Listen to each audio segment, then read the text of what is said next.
Kamusta Pisces? Welcome to Like a Tarot. Alamin natin kung ano ang reading para sa mga Pisces. Araw-araw, every week, may mga pagbabagong nangyayari. Unahin muna nating alamin dito sa mystical cards.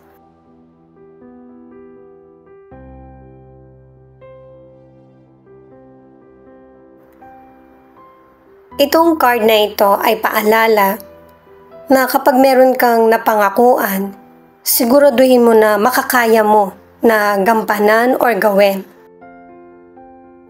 Kasi magtitiwala ng lubos yung kapwa mo sa iyo. At saka mahihirapan ka rin na makabitaw sa commitment or ipinangako mo. Maaari na merong kasulatan or meron ng kumbaga petsa. Itong card naman na ito, ang ibig sabihin, ang ilan sa inyo merong opportunity, magandang opportunity na dumating na hindi mo pinalagpas at nakatulong ng mabuti sa iyo at saka sa mga tao sa paligid mo. May posibilidad na nagkaroon ka ng bagong trabaho, natanggap ka, or meron kang bibilin. May mga malaking gastusin na darating. May mga situations sa ilang Pisces na hindi mo kinakaya, pero wala kang choice kundi harapin. At pinapakita rito yung katatagan mo. Hindi nakakasama sa iyo kung ano man yung mga painful situation na nagaganap kasi maganda yung reaksyon mo. Hindi mo inilulubog lalo yung sarili mo kasi sa mga naunang cards, isinasaayos mo pa nga. Na kahit may mga problema ka mang pinagdaraanan ay nagpapatuloy ka. Unti-unti na nagkakaroon ng solusyon yung problems mo nang hindi mo na namamalayan. Gamit naman itong mystical cards or oracle cards, alamin natin kung ano pa yung message ng person mo or pwedeng feelings mo ang ipakita. Kasi connected kayo sa isa't isa, kaya ikaw na yung bahalang tumukoy.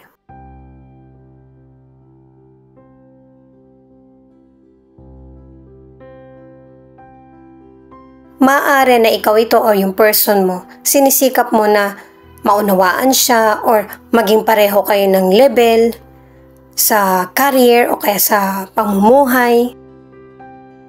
Nagsusumikap ka na para maging proud sa'yo ang person mo. Hindi kayo palaging magkasama ng person mo. May kanya-kanya kayong career o kaya personal issues na hindi nyo na napag-uusapan. Pinapakita na gusto mo or willing ka na i-share sa person mo kung ano yung mga kaganapan sa buhay mo. Maaari na person mo ito or past person na nagpupursige na para makuha yung attention mo, na makita mo na maraming magandang nangyayari sa buhay niya. May problema man kayo or past person mo ito, magbabalik pa rin itong person na ito sa iyo soon. Makakapag-usap kayo ng maayos. May ilang Pisces na LDR ang relasyon niya ng person mo. Pero ang gusto niya kahit magkalayo man kayo or may issue, ay kayo pa din. Ito yung gusto niya, yung hintayin mo siya. Na magkasama kayo or magkausap, kung ano man yung mga issues, namimiss ka ng person na ito eh. Kailangan ka ng person na ito. Kumbaga ikaw yung naging mundo niya, naging masaya siya sa piling mo. Yun yung mga panahon na hindi niya makalimutan yung memories niyong dalawa. Maaari din na ikaw ito na gusto mong bumalik na siya sa iyo, yung magkasama na kayo. At itong huling card, ganun pa rin guys. Talagang pinaghihintay ka niya. Marami pa kasing personal issues itong person mo or trabaho na mas kailangan niyang unahing gawin.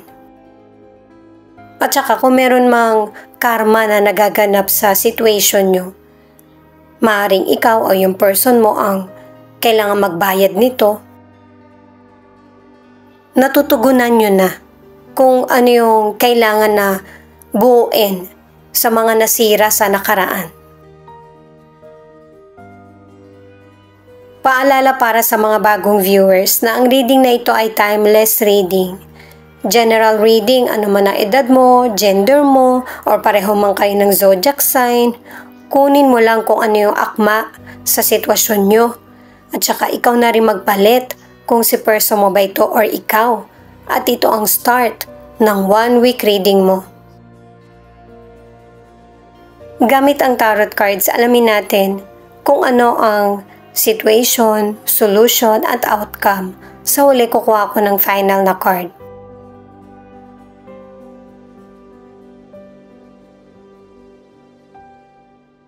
Queen of Swords, Eight of Swords, the Emperor in reverse.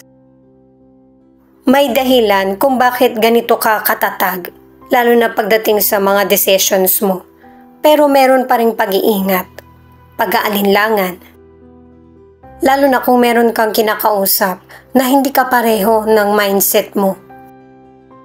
Kaya nagkakaroon ng delay sa situation, pero nagmamasid ka pa rin kung ano yung magiging hakbang ng kapwa mo or person. At base sa mga cards, yung person kasi may pagka-illegal at saka irresponsable. Pagdating sa career, napaka-professional mo. Maaasahan ka. Sa career o negosyo, hindi ka nagiging masaya sa natatamo mo. Maaari na sumusunod ka lang kasi family business ito na nakikita sa iyo na ikaw yung may mas malaking tsansa para mapaunlad yung negosyo. Nape-pressure ang ilan sa mga gawain or trabaho. May mga nakakasama ka pa na nagkukwit na sa trabaho, maaaring hindi na rin masaya o kaya ay dahil sa may edad na. May mga naging limitasyon kaya yung obligasyon ay napupunta sa iyo.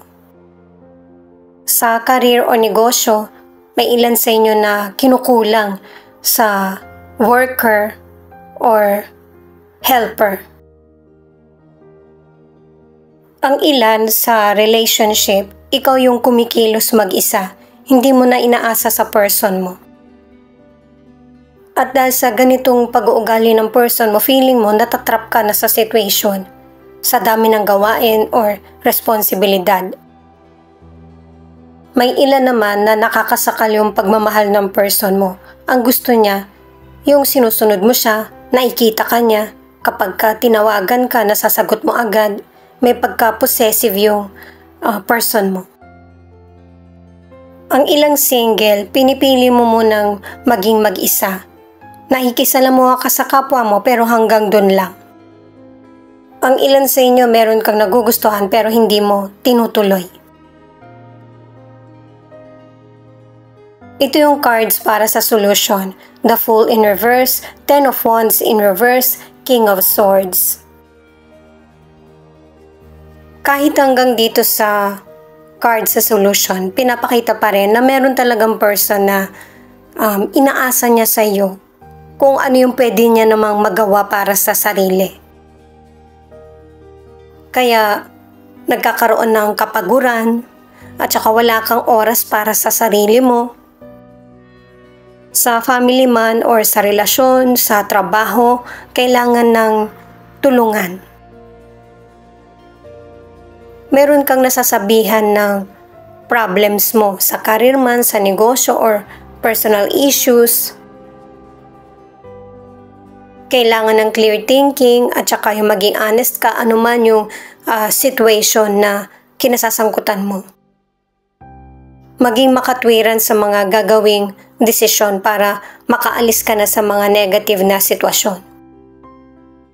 Para sa ilan sa financial, mag-ingat sa sobrang pagbibigay o kaya gastos. Lalo na't ang ilan sa inyo, ang dami mong trabaho pero yung sweldo mo hindi sumasapat. Kaya ang ilang Pisces, gusto mo nang mag-give up sa career o kaya sa negosyo na ito na hindi naman nasusuportahan yung mga pangangailangan mo pagdating sa financial. Pwede namang gumastos sa financial pero kailangan ng limitasyon. Para sa ilan na nasa relationship, naka-4 na cards ka na. Hindi mo deserve yung taong hindi nagko-commit sa'yo, dominante, at saka sa'yo inasa lahat. Sa relationship, kailangan teamwork. Hindi pwedeng ikaw lang yung inaasahan. Hindi natin masasabi yung buhay natin, kaya kailangan bawat isa ay maasahan. Ang ilang single, alam mo na kung ano yung relasyon na hinahanap mo. Malapit mo nang makilala or natagpuan mo na yung potential person na kapareho ng goal mo sa buhay. 4 of Swords in reverse, 10 of Swords, Page of Pentacles. Itong mga cards mo sa outcome ay nagising ka na sa katotohanan kung ano talaga yung tingin mong makakabuti sa iyo at gusto mo. Yung tamang kaisipan mo ang naging solusyon sa problems mo. Nagkaroon ng ending or pwedeng magaganap pa lang in the near future. Na matatapos mo yung problema ang kinasasangkutan. At lahat ng naantala na blessing sa iyo ay darating. Kasi para sa iyo talaga yun eh. Kahit na nalipasan man ito ng taon. May mga positive na kaganapan sa buhay mo na magaganap pagkatapos na maalis ka sa mga unhealthy na sitwasyon or person. Ang ilan sa kalusugan ay nagiging mabuti na yung kondisyon mo pagkatapos ng pagkakaroon ng sakit. At ang advice ng cards ay mag-focus ka na sa ikakabuti ng kalusugan mo. Ano man ang edad mo ay may mga Pisces na healthy yung pangangatawan.